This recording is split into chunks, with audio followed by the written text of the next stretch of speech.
So I put back all go everything, put back up all go everything again. And this time I was like, you know what? I'm gonna not think that people supposed to come to me how they usually do. I'm gonna go do the work. So I start pushing the record out. That's another thing too. When I Mm. put it out the first time on SoundCloud, I ain't never tweeted out. However, I was just like, I tweeted out one time and I was like, everybody gonna come running because the cover's so hard. Look at my shoes. Y'all niggas don't got these. I got Mm. all these. That's how my mind was working, right? However, because I'm a fashion-based person at the time, I'm not a musician yet. Yeah, yeah, yeah. I don't want you to lose for me. You'll be my latest victim. Why would you wanna do that for me? Why you wanna do that? I said, Yeah. mirror, mirror on the wall, all of a sudden wanna call.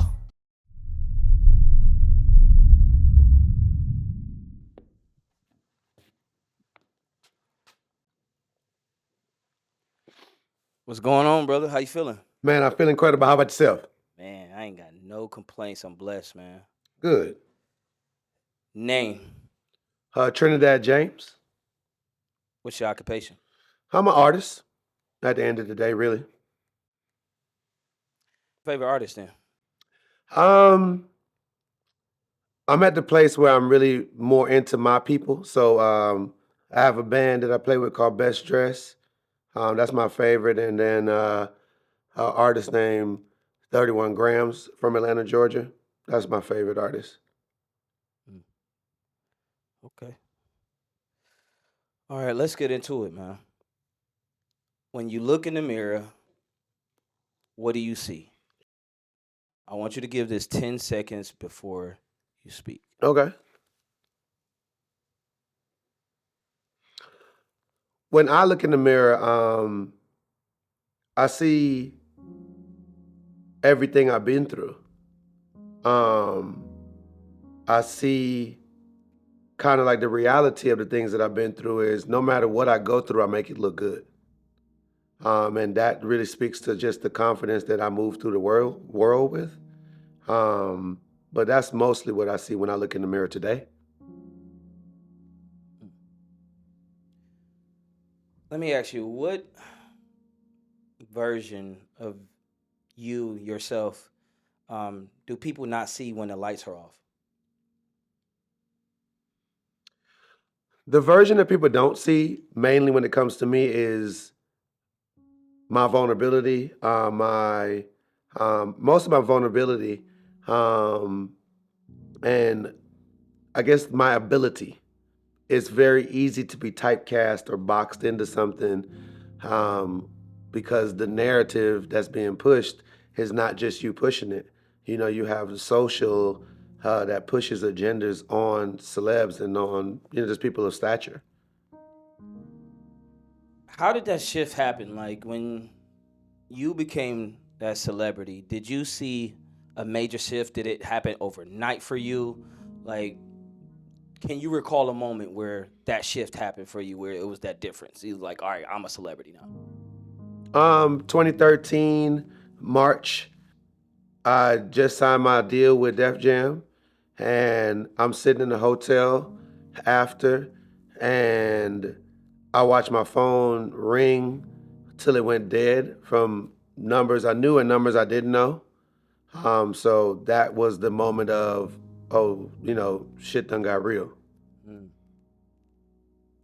Let me ask you this. When you look in the mirror, what's something about yourself that you had to accept instead of fix? I guess just what I see. The outer body that God gave me is what I have to work with. I just never really tried to fix it. Um, what you see is what you get. I've been the same person for the last 20 years. I'm gonna put that shit on. My hair gonna be different styles. My skin is my skin. I'm very proud of my skin. I love being a black man, period. Um, yeah, that's just, I think that's what I see the most when it thinks of like, in the terms of like not fixing something. What I never fixed was my appearance. Hmm. Where did that come from? Like you got a different style to you. Did that come from Trinidad or how? Explain that history. I think so, man. When you come to America as an immigrant, I wasn't born here. Survival makes you realize that out of parents don't mean shit unless you're using your out of parents to get through shit. Mm. And I wasn't born a celebrity. I definitely didn't come to this country one. So I was a civilian just like everybody else, figuring it out. But when you're an immigrant and you're a civilian, that's when classism kicks in, and nobody teaches you about classism when you come to America, and how you get treated less than by your own people, by people, period, for not being a citizen. And so, when you get treated as less than for so long and have to fight through it to survive, take care of your family, take care of self, you start to really realize what matters, which is, hey, did you eat today? You have some place to sleep? Mm. Is your family good? All the other shit, that's for celebrities. Let let's take it back. So you left Trinidad, you moved, you jumped around. You were in different places, one being even Canada. But you call Atlanta home, correct? Yes, sir. Can you do you remember that moment of you moving to Atlanta? Um, Not off of my own memory, but based off of pictures that my mother has, I know what it was. Like we came here in the Olympics. We came right the year before the Olympics. So the Olympics was 96 in Atlanta. We came here 95. Mm. I'm young. I don't know anybody. And started it when I started building my friend group out of like religious organizations. I grew up Jehovah Witness. So my first set of Atlanta friends were Jehovah Witness. My second group of friends were from elementary school and middle school and high school. And then my next set of friends came from collecting sneakers in Atlanta, Georgia. Mm. And that's probably how that fashion started, huh? Yeah, well, it started from my Jehovah Witness friends because they used to put that shit on too. Wow. Hmm. Wow. So what did survival look like for you in your household? Did you grow up with your mom, your dad, or Yeah, it started that way with my mom and dad, that dynamic, and basically survival is don't get arrested because you're gonna get deported. You're not gonna go to jail. It's different. Like my Mhm. partners can get in trouble and go to jail and come back. I'm not finna come back. I'm gonna be gone. And I gotta go back to where I came from. So it was just a different repercussions when it came to issues and stuff like that. So it allowed me to really use my discernment of like when I'm gonna go there with somebody and like when to like, you know what, leave it alone. Because once again, the repercussions is different for me than it is for you. Mhm. So who I guess who influenced you at that time, like growing up? Did you have somebody to look at or you know admire, guidance from somebody that you can remember? Um, I would honestly say at that point in time, it would be like the older crew in the Jehovah Witness organizations. Like those were the closest things that I would consider like a role model. I had a buddy named Kieris, and he's been a stand up guy ever since I was a little guy. And he's still a grown man now and still a stand up guy. Never did no bullshit or whatever. Just a good person. So I this kind of came to mind. Like I look at different outfits you had, and it's always just amazing. It's always something that you can't even people can't duplicate. Did you, I guess, feel seen as a kid? And the only reason I ask that is because of that. Like it's you stand out walking down the street. So did you feel seen as a kid? As a kid, did I feel seen? I want to say yes, but not popular.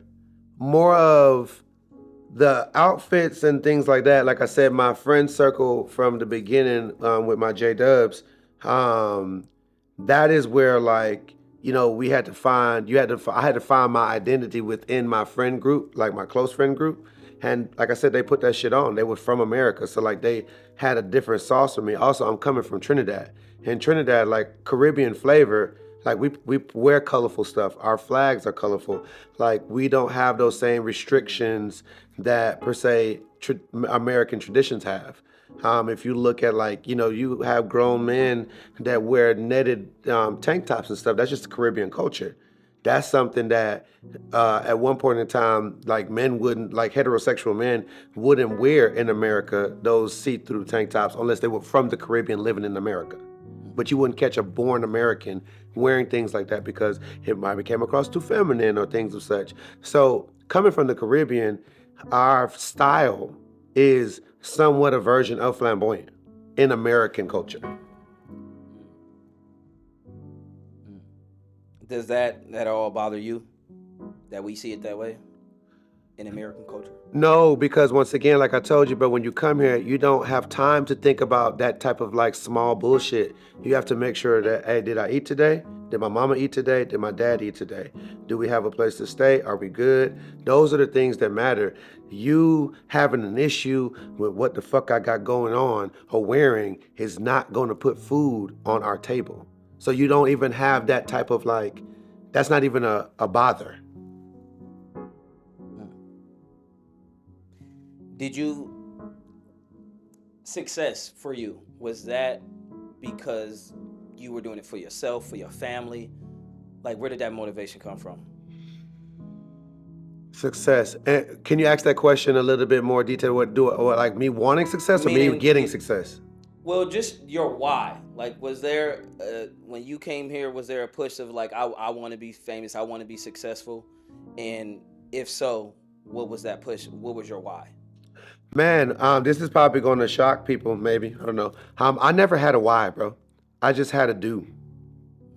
Do. When you're an immigrant, you just do. You don't have the luxury of why. Why is a luxury.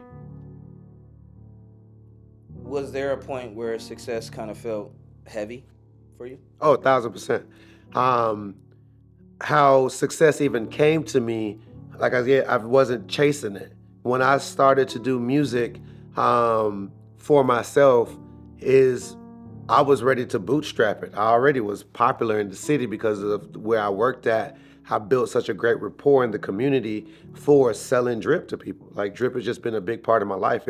Drip is my social media. That's how I got followers. That's how I got people. I had followers before followers was a thing. However, because of like, oh, bro down at the store, he'll get you right. He'll get your outfit right. However, that's what I do naturally because before I got into clothes, I worked service jobs like Waffle House and cleaning yards and things like that. So I've always been a person of service. And when that kind of puts you in that mindset, that's what a stylist is. You're at service to people. Before I styled like, the Travis Porters and things like that when I was a kid, working at the store, I styled the drug dealers and the poppin' lawyers who used to come and shop with me, who had money and liked the way that I wore the things that I used to wear to work. Is there any childhood pain that you still carry today? Childhood pain. Trauma? Anything that just kind of still comes up from time to time?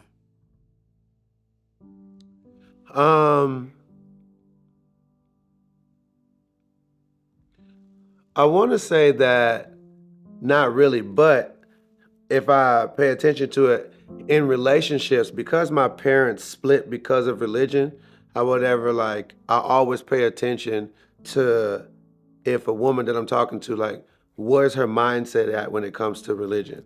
Because even if she's not religious now, I'm going to find out, like, what's your background?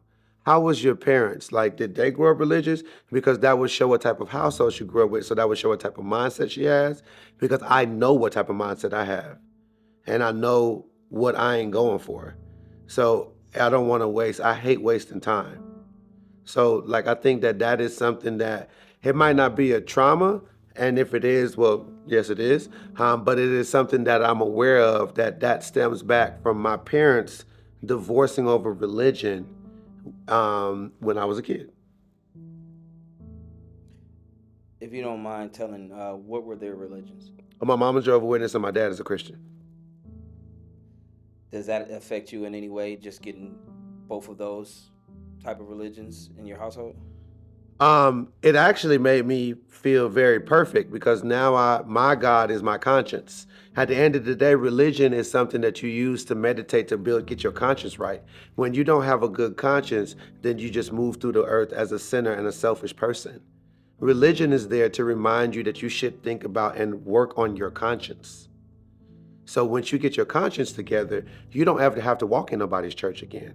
But most people walk in to a church because of comfort, because of tradition, because they're not good with accountability, because their spirit has no discipline, all these type of things, which is not a judge because God don't judge or whatever, but it is true. What did fame not fix for you? Feeling down, I would say feeling down. I never ever in my life got depressed until, or I'm sorry, I never got like depressed where I'm aware that I'm depressed. I've been when I realized what depression was, I was like, oh, I've been depressed before. I would ever when I wasn't famous, but I didn't know what that was. Like nobody was teaching us and talking to us about mental health when we was growing up. That's not a thing.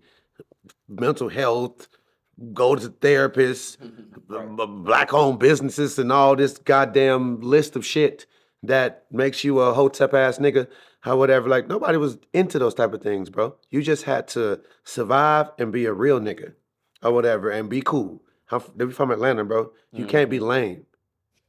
If you're from Atlanta, the one thing that you cannot be is lame. So that's the only thing I kept at the top of my mind for a long time, 20-something years. Walking into when you meet Trinidad James as a famous person, nigga, I already had cool mastered because I had to.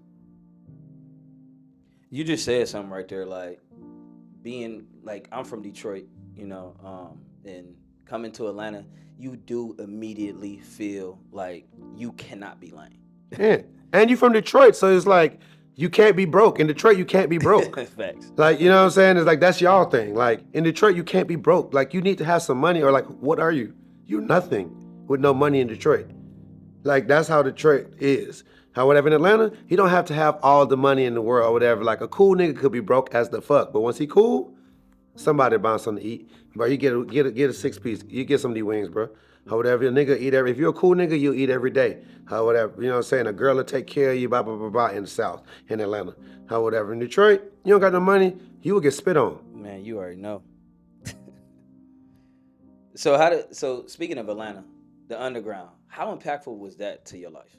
Man, great question. It actually makes me sad talking to you about it right now because tomorrow I'm doing a going away party because the most legendary barbershop in that area is getting kicked out of the underground, and so I'm doing I'm doing an event for them just to remind the community of what it meant. I can't save the place because even the owner, he's ready to go because the underground, it's changed. It's not what it was when I grew up there as a kid and what it meant to me as being able to dress all these people and meet all these people. And like, that's how I became Trinidad James. Like, uh, freaking, the first live mixtapes called me when I was at work at the underground and be like, hey, bro, they telling me you the truth. We'll put you on live mixtapes right now for free. I'm on at work like, hey, bro, I got to get to these customers. Thank you. Do it if you want to. Hang up. You know what I'm saying? Like the underground means everything to me. You know what I'm saying? So for the fact that like I can't be there anymore, the barbershop is leaving. It's sad on one end, but like I said, literally about 2 hours ago to social media is that even great things must pivot sometimes. And that's totally fine. However, because it's not a goodbye, it's just a pivot. And that's what life is about. But the underground, it means everything to me. It's one of the most intricate parts to me when it comes to Atlanta. Hmm. Let's take it back. One of your iconic statements was, Papa Molly, I'm sweating. Mm-hmm. Now, I saw in an interview that you said you actually took a Molly. Mm-hmm. Did drugs, how did that impact your life? And when was that moment where you said, I'm done with that?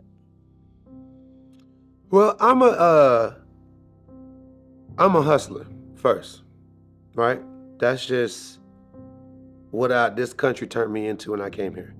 I was like, it's a lot of things you could be. You could be a killer, you could be a pimp, you could be a hustler. Hustle, I chose it, it chose me. And so with that, once I realized that, like, man, these minimum wage jobs or whatever ain't gonna get it, I had to hustle in the street, right? But because I always had a conscience, because I grew up in such a religious household where morals matter. Um, I didn't believe in selling something to somebody that I didn't try myself first. You know what I'm saying? It's like, let it kill me before it kill you, because I don't want to deal with your mama and your family looking at me or whatever type situation. That's what type of person I am. And so when Molly came on the block, it was like the person who brought it to me is somebody that do all the drugs. That's just, some people just good at doing drugs. Or whatever, like they got the body type for it. Like you could take some fentanyl and you'll die off a little bit. Somebody else, they take fentanyl every day. You know what I'm saying? It's just it's our body types and drugs is really interesting. Or whatever, like, so that's why you gotta be careful who you do drugs with, because their body type could be a drug body type when you ain't built for that. Right? And so I have a good drug body type or whatever, so I could do a lot of drugs and blah, blah, blah, blah, blah. You know what I'm saying? But it's just not appealing to me because I don't like anything to control my mind. Or whatever, I like to be in control of my narrative. And the narrative, or whatever, you know what I'm saying? Which is like a version of like, control issues, or whatever. But I just trust my leadership over many niggas that I met in my entire life, or whatever. So, it's like, do I have a control issue? Maybe. But am I a great leader? Yeah. So to be a great leader, sometimes because of human flaw, you will have those issues where it's like, damn, you want to control everything. But it's like, duh, I have to, nigga, because y'all niggas suck at controlling shit. So I have to step up and be it. Or whatever. It's not like I want to, nigga. So with that being said, with Molly, when it came on the block, the person that brought it to me, or whatever, he was bringing it to us to like show it to us. It was like, hey, I know y'all got this going on or whatever for sure, but this right here can make double your money. Or that boom, boom, and it's quicker. And so I was like, or whatever. I never respected pill type stuff. Or whatever, like I ain't never been to the pills and stuff like that. I'm just not into it, man. I just believe that I just don't trust things that the government make, man. Or whatever, I just ain't into it. Like if it's somebody grandma making them or something like that or whatever, like, and it's drugs, I'm gonna trust grandma over the government. That's just how I am. And so when he sold it to us and he was telling it to us, it was like, or whatever, but he was like, man, it's just fun. It ain't like, these other opioids and all the other stuff that he had, or whatever, which I wasn't messing with. So I was like, all right, bet. You know what I'm saying? So boom, he gave us some or whatever. He was like, look, try it, go out and party, or whatever, boom, boom, let me know. Or whatever. So boom, tried it, or whatever. They ain't do nothing for me. Or whatever. So shit, I went back and told him, I was like, shit, nigga, I ain't finna waste my time with this. Or whatever, they ain't do nothing for me. He was like, how much you take? I was like, shit, I just took one. I was like, why do I have to take more than one? Like, you know what I'm saying? Like, he was like, take 3. You ain't feeling it. Or whatever. He was like, you got the same body type as me, or whatever. He was like, take 3. Or whatever. I was like, all right, bet.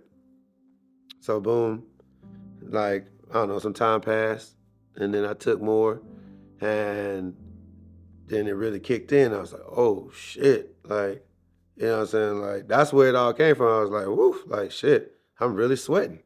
You know what I'm saying? Like, damn, or whatever. But even in the midst of, like, the fun part of it, it wasn't fun for me because I don't like any drug that, like, affects your sexual organs or whatever. And I couldn't, like, have sex on it or whatever, where, like, some people do the drugs to have sex. I was like, well, it ain't working with my body type that way.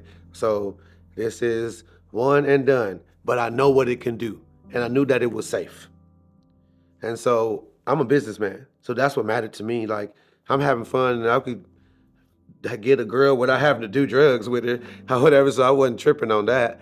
I was more into for the business aspect because the numbers was good. I was like when he was breaking it down to, I was like, oh, these numbers is good, or whatever, because I'm a numbers guy, and that's when around that time because when I was working on the album, I'm just giving y'all my real life or whatever. So like when I'm working on All Go Everything and the idea of that, and I'm painting this portrait for you of what culture looks like in Georgia at the time or in Atlanta at the time from the underground's perspective because I'm writing All Go Everything at the underground. So that's why the underground means so much to me, bro. You know what I'm saying? It's like, how you gonna kick us out the underground? Like, we are the underground, you know what I'm saying? So, anyways, it made me sad even talking about it. But um, because of that, uh, that's why I put it in the song. Because I was just giving y'all what was going on in real life. How whatever, like I'm really outside and I'm not just like partying in like these like whatever was the popping clubs. I actually wasn't even really partying in those like well-known clubs, how whatever, like the Prives and compounds and stuff like that, because them niggas are charging $100 to park and just charging crazy prices. Like, nigga, take me to MJQ over here with the hipsters and things like that, and like just regular people, how whatever, like that, want to have a good time and still put that shit on, and there's still pretty girls in this thing, how whatever, like I was good with that. And that was my ecosystem. That felt more like my tribe than like trying to hang around in clubs that would have more like rappers and things like that. I ain't never wanted to be around famous people when I was coming up or whatever. That wasn't. I'm cool, bro. Like I'm cool. Like the underground stamped me as cool. Like all the drug dealers thought I was cool because I know how to put that shit on and I know how to respectfully put that shit on to other people without making them feel belittled, and they respected that, and so that gave me a sense of empowerment as a man and as a young immigrant at the time. Like, oh damn, I done made it in Atlanta because, like I'm telling you, bro, this city is about being cool. If you're not cool in Atlanta, you ain't shit. Fact. So I mean, okay, you doing the fashion, you that guy on the scene. Everybody know you as the fashion guru at this point. But you dive into the music. Tell us a little bit more about that. I know you didn't talked about it before, but I want to dive a little bit deeper into that. Like, y'all was in the studio one day and you was just like, let me hop on. Like, how that happened? So I've always just been a person of service, like I've said to you before. And I wasn't doing music, but my partners, those same J Dubs that I grew up with, they, like I said, them niggas always been cool. When we was young, we had a group called WTK, We Too Cool. Like it was that type of thing because it was always in the stars, I'm gonna tell you that. And what I mean by that is like when we used to come out and walk around South Lake Mall, 'cause we were on the South Side, how whatever, like, or go to the movies and stuff like that, because that's what young people did back in the day. Um, People always stop us like, "Oh, can we take your picture?" We ain't had no songs. We had no social media. How whatever, people like, "Can I take your picture?" And now because I do this grooming, styling thing for artists and I have my own creative agency, I understand what that is like everybody has the star in it, but if you don't figure out how to make it shine, they will treat you like you ain't no fucking star. And so the the those same guys I came up with, WTK, boom, boom, boom, boom, boom. They obviously naturally transitioned from, being cool guys into now we doing music. So they was doing music, they was doing music. I was hustling. I was hustling. I was hustling. They was doing music, I was hustling. But I would, hang out with my boys on the weekend when I'm not hustling, or whatever, what I'm saying, not working a job, not hustling in the streets, whatever, blah, blah, blah, blah, blah, or whatever. I hang out with my boys, or whatever. And for me, I hate uh I hate a bad foundation. I hate when to see a nigga hustle backwards. I hate that. I hate when I see somebody stepping on their own goddamn toes. I hate when I see somebody about to go 5 steps forward just to go 20 steps back or whatever because they either greedy, they undisciplined, and just all the things that make niggas step on their own goddamn toes. I hate it. I always hated that. And so I'm looking at my partners, they recording, and then we had a homegirl, one of the homies, his cousin, this girl, she had a house that her parents left her, or they just was never, let me tell you this, they were never there. So we was in there. That was our house. And so we turned it into we trapped it out. You know what I'm saying? Like, that's what they gonna do in this city, or whatever. Like, shit, or whatever. But it was respectful because that was his cousin, and she was good people, man. Shout out to Kiki. And they got computer stuff together and recording stuff, and so they was recording in the house. And long story short, I started to realize like this ain't going nowhere. Like y'all not doing it right, or whatever. Because it doesn't matter how talented you are at rapping or singing or producing. If it's not mixed right, that shit suck, and you suck. Because if your product suck, and if I could only identify you by your product, then you suck, just like your product, because you didn't mix it right and it didn't come out right. So they were recording stuff and spitting hot bars and whatever the fuck, but it was mixed bad because the equipment that they was recording on just wasn't up to par. None of them were real engineers. They was just figuring it out because they're very smart gentlemen. And you know how we are as men or whatever, we gonna figure it out. We can do it, or whatever ourselves type shit. And for me, I was like, I'm very much that, but I also have the discernment to realize when it's like, I don't want to do this job. Let me figure out who does this job and pay them to do this job. And so that's what I did for them. I found them a real engineer, my partner, through selling drip. And I think that I opened up to a whole other new fan base of people when I had the Molly. I whatever, like, oh man, I was God. I whatever, because I was already the person that you got your drip from, and I was like, oh, I love this nigga. Right, and right? You like, a dealer? Like, bro, what? Come on, like you can get Jordans and Molly, like this nigga's a God. Hey, that's funny. Right? You know what I'm saying? And so, and I'm a nice guy. Like I know how to talk. I've always known how to communicate with people and be respectful and all those type of things. So it's like you didn't feel like, oh, I'm the nigga with the hoodie and I might rob you. Like, like nah. I was like, we chilling. Like I'm the person that's like, they were like, hey, you want to stay and do it with us? Like, no, I'm gone. You know what I'm saying? Like I'm that person. So with that happening, I met a guy, or whatever, boom, boom, boom, who, doing things. And I was like, bro, what you do? Oh, whatever, boom, boom. And he was like, oh yeah, man, like I'm a musician, but I engineer and stuff like that or whatever to pay for my career. I was like, word. Let me use you. Boom, boom, boom. I give you some stuff. Record my partners for me. Or whatever. They need some help. Or whatever. Like, I give you this. Or whatever, to use the studio and for you to record my partners. Or whatever, because I kind of like moved into styling them and helping them out. Because I'm the person that's working at the store at the underground, so I got all the drip. Or whatever, boom, boom, boom. And I'm the person with like a steady job type situation and hustling. So I'm great. I don't have to rap. Like, I'm great in my mind. And so they record with him. So I recorded with him, loving it, da-da-da-da-da. But they keep showing up late. And, time calls in the studio. And so one day, they late again. I'm there on time. I'm early. Or whatever, boom, boom, boom. And I'm like, hey, man, I'm going to rap on the beat. Or whatever, because he also had beats for us and everything. The nigga was the truth. He was an artist. He produced. He engineered. He's just, nigga was a Swiss Army knife. And I did my song or whatever. And by the time they got to the studio, I was done with my song. And so we didn't say nothing about it. I told them, hey, keep it to yourself or whatever. And so they came in, they did their work. And then we shooting the shit at the end of the session, and he bring it up. And so one of my partners, I think my boy Spook, he was like, man, I want to hear that thing. I want to hear it. Or whatever. And pretty much when Spook kind of lock into something, he like a pit bull, so you got to give it to him. Or whatever. So boom, he played the song, and they loved the song.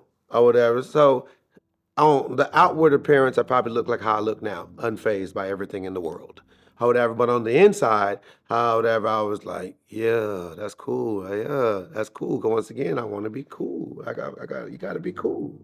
However, and this is something new, so I was unsure of like, do I sound cool? Because to them, I'm they cool partner from Trinidad. However, like, Was that they song you made? Was that all go everything? no, hell no. That was a random okay. song. It was about Drew Bledsoe. However, like That's that. crazy. Yeah, it was about like that. Like I had a bar that had something to do with Drew Bledsoe, so we called the song Bledsoe. Yeah, like right. And then maybe some time go past, and we back at Kiki house. They understanding better the recording process, so they bought all new equipment because they money had got a little funny. However, bro had got a little busy, so they wanted to record, but they didn't have money to pay for it. And I got tired of paying for it, or I had to take care of my mama or something like that because my parents had split. And so I was like, shit, I gotta use my money on my mama. However, y'all got to figure out paying, bro. You know what I'm saying? Because like, come on, what the fuck? And they was like, they rather invest into working in their comfort zone at the house, which I respected that. So they went and got new equipment, blah, blah, blah, blah, blah, better equipment. And so boom, now we over at Kiki house and they doing the right thing because they understand how whatever, bam. And they doing another song and they just taking forever to do the song. And so I'm just sitting back in the back chilling, or whatever. I just start writing a verse to the song, or whatever. And I end up recording it. They loved it again, so this number 2, yay. And they loved it so much, though, they took a line or 2 lines from the song, and they made that be the hook of another song, or whatever. And then now I do the verse on that song, so now I got 3 songs. That song we love so much that we end up doing it in a talent show that Young Jacques used to do out here off Buford Highway. Wow. I forgot who else was the judges with him, but it was Young Jacques, this person, and this person. I don't know. Might have been Shouted, or whatever. Shouted Low? No, Shouted, the comedian. Oh, okay. And we win the goddamn talent show, bro, with the song, or whatever. It's 5 of us on the song. We not even a group. It's just 5 niggas on the song, or whatever. I remember it was very interesting because the only people I remember that went up against us, it was multiple people, but it was a group called the Yellow Tape Gang. And every time they came into the club, they was deep. And they used to have the caution yellow tape, and they'll throw it all over the club. It was great marketing. Oh, my God. Looking back at it, oh, Jesus. Somebody be the Yellow Tape Gang and throw caution tape. Trust me, it really makes people feel spooky, or whatever, because it's caution tape. So when you think caution, you think of a crime scene, or whatever, and they was aggressive, and it was great marketing, incredible marketing, now that I think back of it. Anywho, we whooped them niggas' ass. And Hold on. Wait, what? And we won the competition. We won the okay, You know what I'm saying? But we didn't get no fight. We was cool niggas. Like, you can't fight us. We're cool. Like, we're too cool to fight. You know what I'm saying? Like, way too cool to fight. How whatever. Like, we just looked at them. How whatever. Type situation, like, that's interesting. It's funny. How whatever to us. But, like, me looking at it now with the knowledge that I have and me being who I am is like, that was great marketing. They were very aggressive. They used to throw that yellow tape. The club would be a mess. You would know that they were there because there's yellow tape everywhere. However, it was great marketing, bro. Incredible marketing. Like I said, we won that competition. When we won that competition, there's 5 of us on the song. Like I said, we weren't a group. There's 5 people that got together to do this song. We partners. However, we won the competition. I think the prize for the competition was you get money, recording time, and I think a slot on the radio, or whatever, to like talk about to play your song one time. When we win, they never told us how much the money was. When we won, we didn't get the recording time, we didn't get the radio, and they gave us $500. That's crazy. Or whatever, which was $100 a piece. And we had to go up there probably I don't know, 6 times. You know, this is back in the day, so this when you had to pay a nigga for gas. Like, bro, I put some gas on the tank. Mm-hmm. You know what I'm saying? Like, niggas don't do that no more because everybody got a goddamn Tesla or some shit. But, we had spent more than that going up there, coming from all the way where we was at, all the way to Buford Highway. So they was cool, but I was 38 hot. I would have, because I'm a hustler, and I felt like I got hustled, and that pissed me off, like, immensely. And because I'm like, damn, I just did all this. I'm dressing y'all. I'm putting this shit on. These niggas just gave me $100. I whatever. Like, I'm mad. Like, I'm feeling the type of way. Like, damn, this music shit's stupid. I would definitely go back to the streets. And so I think I say what I'm saying now to you internally. On the outside, I just smile it off with them. That's what I think actually happens. I would ever like, that's crazy. I bet, because it was more of like, damn, we ain't gonna get the recording time. That was more what they was like upset about. I was upset that we just got hustled for our money because you had to pay to do the show. So it was like, bruh, like, the hell, like, bro, I'm a hustler, bro. Like, you can't hustle me. Like, damn, like, did this nigga just pimp me? Like, what? So, anyways, bro, I bring that up. A situation like that basically happens again, and then I leave the group. I'm like, I ain't doing this no more. Cause this gon' really, really, really mess us up.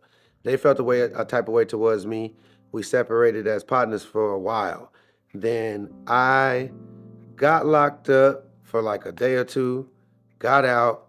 When I got out, Why you get locked up, real quick? helping out my damn girlfriend, dumbass, or whatever. Like, she was a fucking thug. She was doing all this type of shit before I was even doing it. She put me on. She was from Detroit, nigga. Or whatever. Like, I'm trying to tell you. No I'm trying way. to tell you. I'm trying to tell you. So you already know what Bruh, you I'm like, Okay. they can't tell me nothing about a woman because Detroit women already taught me everything about a woman. So forget about it. Like, I learned that 20 years ago about women from a Detroit woman. So You ain't fucking with Detroit women? no. It ain't about not fucking with. It's like some of the best women to, if you want to grow the fuck up. She grew me the fuck up. How whatever mentally. How whatever, like, and that's, I would tell any man that wants to grow up and stop dating dumb airhead bitches, go date a girl from Detroit. Go do it. Have fun. Get right. You know what I'm saying? And so, boom. She get in trouble. I don't want to get in all the trouble, so I take some of her charges or whatever, and I go to jail too. And I'm like, what the hell am I doing? Once I get in jail, that's when I'm asking myself this question, because I was like, ooh, this ain't for me. I'm a boss. These niggas in here are not bosses. These niggas' conversations are disgusting. These are the worst conversations I ever heard in a 2-day span ever in my life of grown men talking about nothing. The food was nasty. It ain't no clocks in this bitch. How whatever, I love to know what the time is. I'm all about time. How whatever, I was like, get me out of here fast. Got myself up out of there, got her up out of there. And then when I got out of there, like I said, bro, it's just a day or two. How whatever, like, but that was enough for me to realize, like, what am I doing in life right now? Like, what's going on? This is 2012, the top part of it. And I was like, I need to add some more hustles to my hustles because I ain't making enough money. And the vibration is too low. Like, I'm tripping. And so I hit my best friend, who was one of the guys from the group. And I told him, I said, hey man, I'm about to do music by myself though, or whatever. And he was like, cool. He was like, shit, just let me hear it when you're done, or whatever. And I was like, all right, bet, hung up, because we hadn't talked in a while after the last incident, when I was like, man, I ain't fucking this no more because it's a waste of my time. How whatever, we hadn't talked for a while, which was rare, very rare, because like I said, I was pulling up on them a lot. Like every weekend, sometimes during the week, you know, definitely talking almost every day, how whatever, to like nothing, how whatever type situation, because I'm a very absolute person. When I'm not fucking with you, it's fuck you, for real, for real. He was cool about it. That's what I always love about my best friend. Like, he always let me be me because he understand, like, at that point in time, I was very sensitive about everything, but that's just because I had to be aware of everything because of how I came into this country. However, I can't get in the same trouble as y'all. I can't do the same things that y'all do because I don't get the same damn repercussions. So it made me more uptight. It made me more serious. And so, but he understood that. He didn't judge me for that. And that's why, you know, he's still my best friend. He's my only best friend when it comes to like outside of music. And he, he didn't judge. And so that's when I started working on Don't Be Safe. And that's where the SAFE is an acronym for sensitive as fuck every day. Because I used to be so sensitive.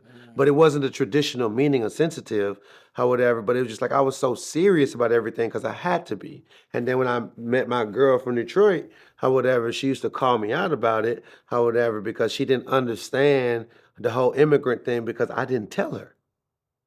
So she just was like, why this nigga always so serious? Or like I always feeling the type of way about something. Or whatever it is. Because, well, first of all, bitch, you're a criminal. And I done went to jail for you. And why did I do that? Because now I got a strike on myself. That's a different strike and a whole different system that you don't even have to deal with. So once again, repercussions is different. And boom, work on Don't Be Safe, which, that's how you get All Go Everything, which is the last song. That's the second to last song that's written for the project and done for the project. And it comes out, it comes out. I put All Go Everything out first. Y'all niggas don't listen to it. I deleted off SoundCloud because it's fuck y'all. And I was like, I'm a cool nigga. Y'all ain't finna fuck up my cool with this music shit. Nope, no sir. I'm a cool nigga. Like, if music is gonna uncool me, fuck music. And so I deleted it, or whatever. Because in my mind, I was like, nigga, this cover hard. Like, mind you, this is 2012, right? So if anybody watching this and understands shoes, the cover, my first cover for All Go Everything, the single, is the first the Jeremy Scott wings American, the American flag Jeremy Scott wings, the Olympic Jordan 6s, and the goddamn Galaxy Foamposites, and the Yeezy 2s. That's my fucking cover. Those are my shoes. I'm having those. Or whatever. Like, nigga, I'm the flyest nigga in this shit. Or whatever. In my head, like this, the cover alone supposed to make you listen to the song. That's what I'm thinking. Or whatever. Man, I had 50 listens in a month. I was mad as shit at myself though. Not at anybody else, because I was like, damn, I misjudged this hustle. This didn't make, I was like, damn, I fucked up my hustle. So I deleted it. And then what made me repost it? Because that's what I'm gonna ask. Right. What made me repost it? I'm doing the music. I'm playing the music in the store. I used to work at the store in the underground. My boy Grip Plies, rest his soul. He was a rapper from Atlanta, underground rapper from Atlanta. He was the truth, bro. Grip Plies. I think his son is in college now. Good kid, real good kid. He came out to the store, I think, and he was like, bro, who's this? Or whatever, and I was like, shit, that me, bro? Or whatever, and he was like, oh, yeah, say, you know what I'm saying? He was like, you lying, whatever. I was like, nah, nigga, this is my shit. Or whatever, and he fucked with it. So I was like, I'm gonna try again.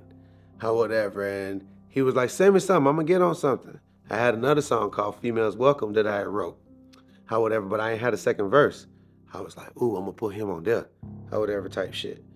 So I put back All Go Everything, put back up All Go Everything again. And this time I was like, you know what?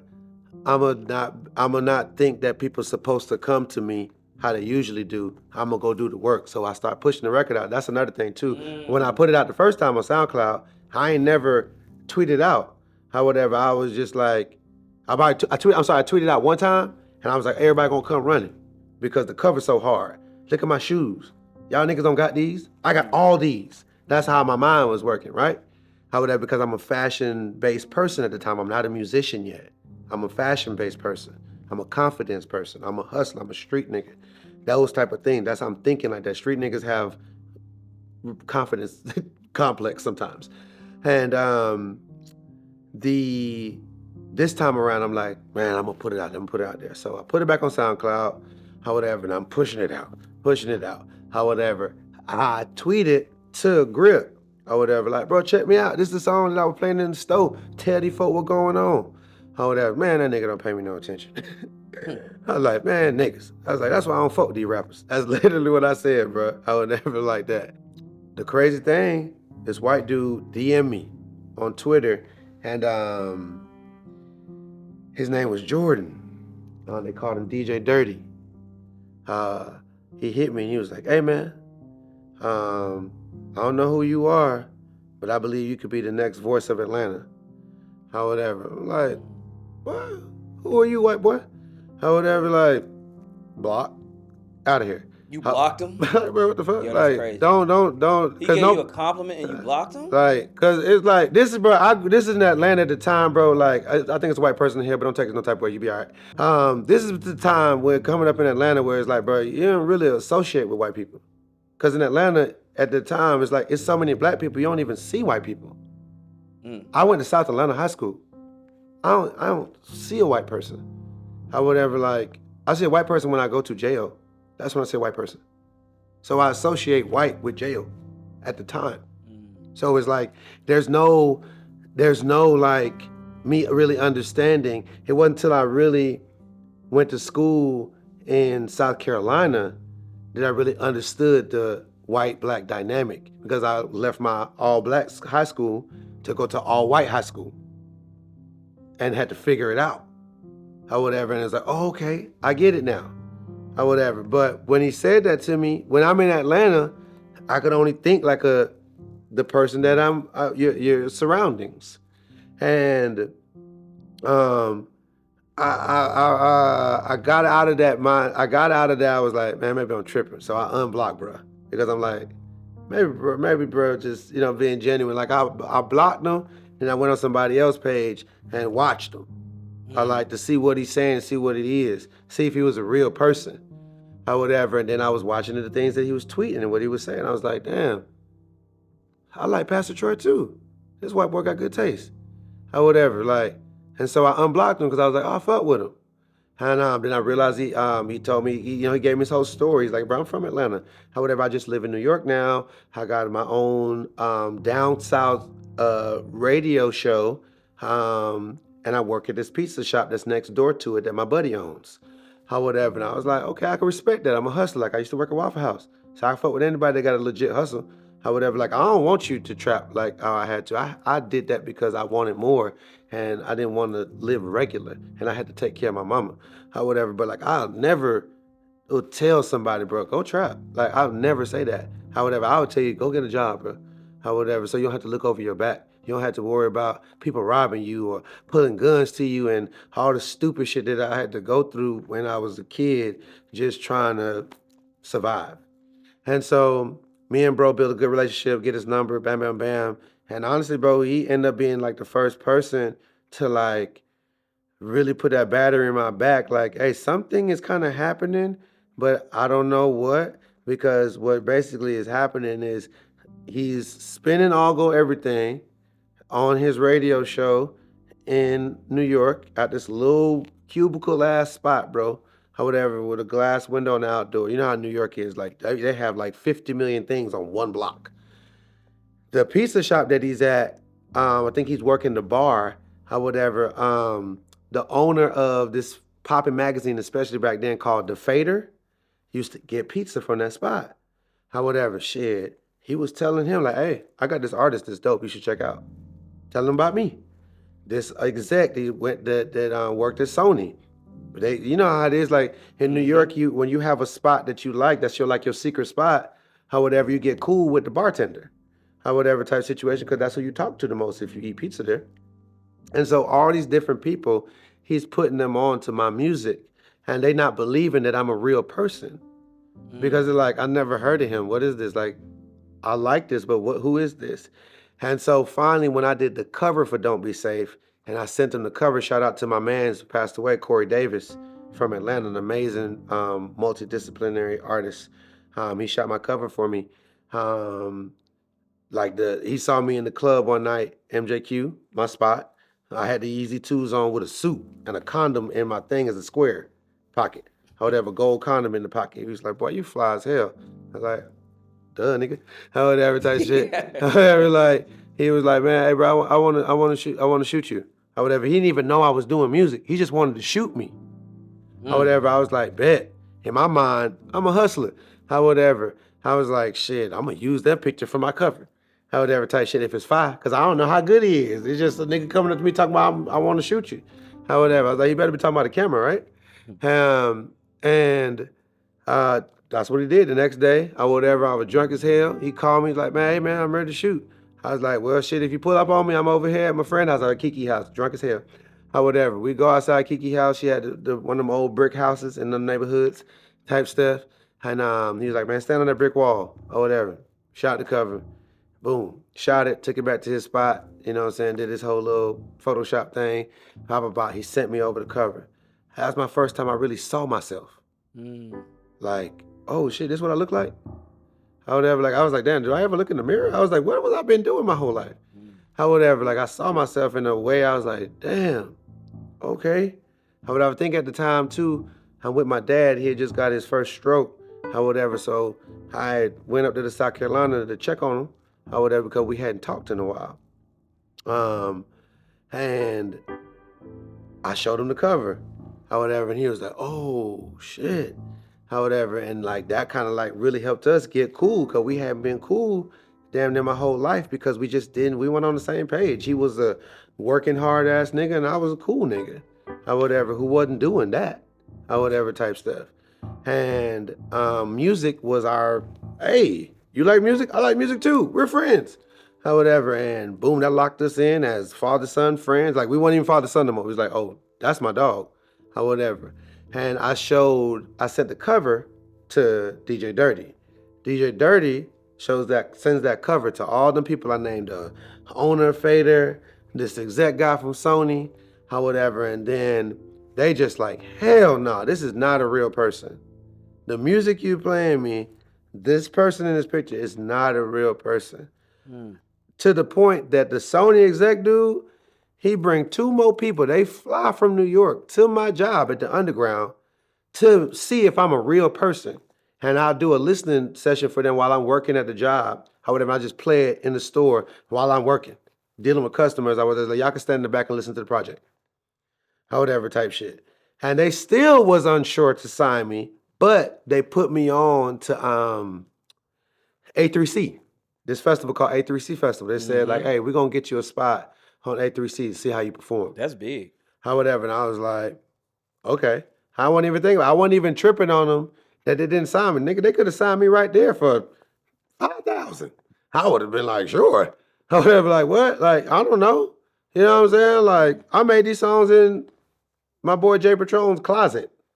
How would I know that this is about to change the whole world? Justin Timberlake gonna do it on Saturday Night Live. I'm gonna be performing with Drake and 2 Chainz at the All-Star, getting paid $100,000 in one night. How? That's not a thing, bro. That didn't exist. There's no nigga that has ever started when I started and became as famous as I became at that fast. It's just never, you just wouldn't know it wasn't a real thing, bro. It wasn't possible. I would never seen it. I called myself a professional music listener before I got into music. I put people on to Wiz Khalifa. I put people on to Drake in Atlanta because I played these people in the store and people came to shop and they didn't realize nah, these dudes the truth. The Wale's, the Big Sean's, the Currencies. I was putting people on this is what you're supposed to be listening to. Or whatever, I was professional. I am Jay-Z in my head. Or whatever, that's my guy. Or whatever, just because of the way he think. Obviously, he can rap better than whoever you think, whatever, sure, whatever, right? That's subject to what you like. But he a businessman. That's what I identify with him for. And so all those things is the backstory to how you get Trinidad James and I'll go everything and don't be safe. And just the start of what you've seen now, whereas style is still at the top of my list. And I've just, ventured out to, be all at the end of the day, but I'm just getting my dreams out. That's what fame changed. It allowed me to realize hey, I can get my dreams out compared to feeling like I gotta survive every day. Well, let me ask about the business part. You always talk about just how is the business, and you've been a businessman since the beginning, right? When you got here, for real. Pretty much. And still a businessman. Let's talk about that and how that impacts your life, before and currently. Because from what I know too, it seemed like you got rid of everybody and kind of started all over with the business. Yeah, to a certain extent, it's probably only like two people that's lasted with me. That this is year 14 for me in the entertainment business, and there's only two people from that has been with me the entire time. My accountant and my original security, who is like now like one of my like tour managers. But business before fame was for survival. Business after fame was just to realize that, oh, getting my dreams out and trying to scale into things that I want to do compared to what people want me to do.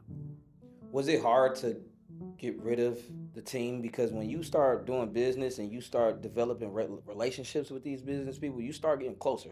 It ain't about business all the time. So getting rid of those people, did that change anything for you? Yeah, I mean, I had to get way better as a leader, man. Because I grew up in working in boutique, that's a family-oriented type of vibe. It's hard to fire people because you, like you said, you get so close, you know about the kids, you know what they got going on in life, and it was hard.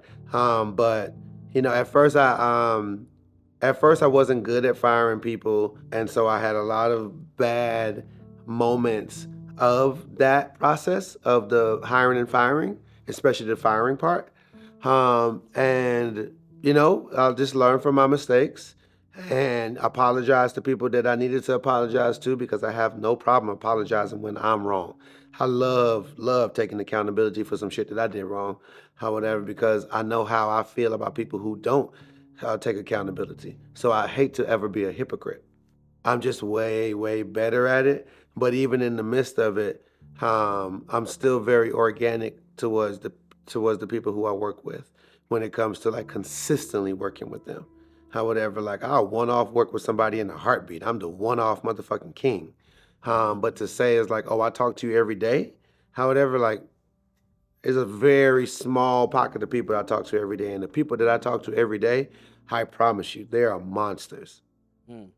Yeah, I've talked to a couple people, and I'm not sure like how close they were to you. Some said they was close, but everybody always spoke very highly of you, being just this real person. And I say that to say because it's like what you said. Even your cover album is like, is this a real person?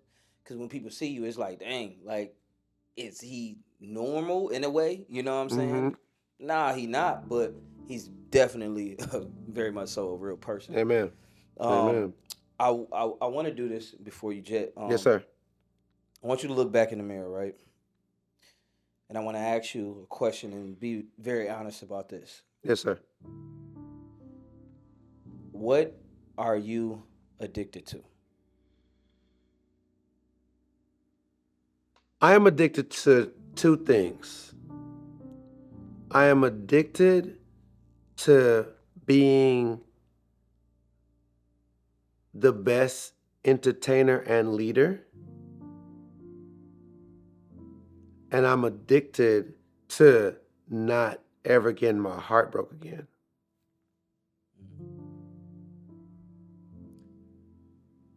Is it safe to say that's you may have some trust issues there? No, it's more of just that the whole dynamic of the whole diaspora of relationships has changed so much dramatically over the last decade that to me it is better unless somebody is adding value to your dreams, then you should chase your dreams by yourself and fulfill them before you go get somebody into your life or jump into somebody's life. I just think that the priority of relationship is different. I have my work as my main priority. And if you don't add value to my work, which is the thing I love the most, more than love itself, Hmm. then it's not you, it's more of your genetic makeup, is more of your character doesn't align with my goal. So we will always have rifts that makes me feel like you're trying to pull me back from the thing that I care about the most. And if we didn't grow up together, then it's like, who the fuck are you? Why? You don't matter. You don't matter.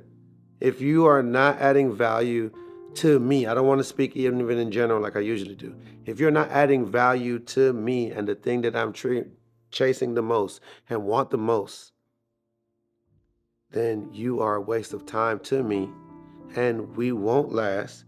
And you shouldn't date people that you don't want to potentially marry. Period. So you do believe in marriage? I believe in a smart marriage. Do you believe that marriage is a business? I believe that marriage is a business. Who holds you accountable though? Like you're Trinidad James. hmm You tell everybody what to do. Who's that person that holds you accountable? Who holds me accountable? My spiritual best friend, my longest best friend, my entertainment best friend, my girl, my current girl, and my mama. That's the only four people that can say something to me. And even if I don't listen to them in their face, my conscience will listen to them as I carry on in my day. So you got a girl. Yeah, you should have a girl if you find a good girl. Definitely. If you find a good girl, then keep her. Okay. What's going on now? Like, can you tell us about homework and your other endeavors? So homework, we working on amazing things. A new location, hopefully in Atlanta or South Carolina. We just bought a building in South Carolina, so I've got a couple different ideas for the building. In Atlanta, I'm looking for another building, and that'll be headquarters for Homework. Some really dope collaborations that we're working on the Homework side of things, with the WNBA, other stores in other cities. Dad Socks, which is my sock company, um, prepping for a really dope campaign for Father's Day this year. Um, and also, just more collaborations as they come. Um, my agency, which we do like all the behind the scenes for a lot of artists in the game, especially a lot of the female ones, is called 567 Agency. The 5 stands for change, the 6 stands for love, and the 7 stands for completion. Just kind of like consistently doing, like we're working on some really cool projects right now. I can't speak on them, but I'm very proud of them. And then like the main focus is really Trinidad James music. We just dropped a new project, no, a new song today. You Um, just dropped a new song today? yeah, literally today. Oh Me and wow. Cody Shane. It's called Nobody. So definitely check it out. It's a really dope song. She's an amazing talent. She deserves everything that comes her way. I'm featured on on the song, but it's kind of like our song together. But she just smokes it. The hook is incredible. Shout out to my boy Knock who recorded us doing it. Shout out to Savant who put the play together. My boy. Um, Working on my own record label slash like publishing company on my own thing. So that's gonna be dope because really be able to empower new talent in the future to come. Um, Me and one of the groups I talked about, Best Dress, we drop our first single for New York Fashion Week in February coming up. That shit's incredible. We did On the Radar and a couple other amazing things that people are going to see that we're going to be rolling out. I got Don't Be Safe Part 2. That's going to be my project that I drop in this first quarter. And I'm going to drop a single from that at the end of Black History Month. It's called Gold Jesus. It's fire as shit. And just more music. I got a band in LA that I play with called The Shift. And we're in LA. We're really buzzing because we're buzzing in a certain circle or whatever. Like if you're a West Hollywood type of person and you in the underground indie band scene, you've heard about The Shift. And that's kind of like what I got focused on for 26 moving on, man. Just music at the forefront is like I've been on the behind the scenes for the last 4 years building the 567 agency. And, you pour into others till you're ready to pour into self. So now I'm in a self mode, artist mode, and just ready to have fun with my cult fan base. There's so much cool direct to consumer shit going on that takes me back to how I came up, just being like a street hustler and stuff like that. So I'm like, yo, I'm really interested to, sell vinyls and sell merch and do these shows and really just rock it, man. The music is incredible. I feel really good about it, and I know that my true core fan base, they love everything I do. I can't do no wrong in their eyes, but for the people that like always wonder, like, man, what's up with Trinidad? Like, I ain't heard nothing. This is all go everything. He's like, hey, man, go do your homework and go pay attention to the music. I dropped today. So by the time people see this interview, that will already be a song that you can go listen to. That's brand new in 26. And then, like I said, Best Dressed, we're dropping our single and then our project this year too. Don't Be Safe too. That's another project, so that's a lot of Trinidad James music, man. So I got to see what God has in store for me when it comes to the results of the work that I put in on the craft. In closing, to your 20-year-old younger you, what advice do you have for him? To my younger self, do not ever take a charge for no woman. Don't take a charge for anybody unless you did the crime. And nobody can really counsel you if you don't counsel yourself.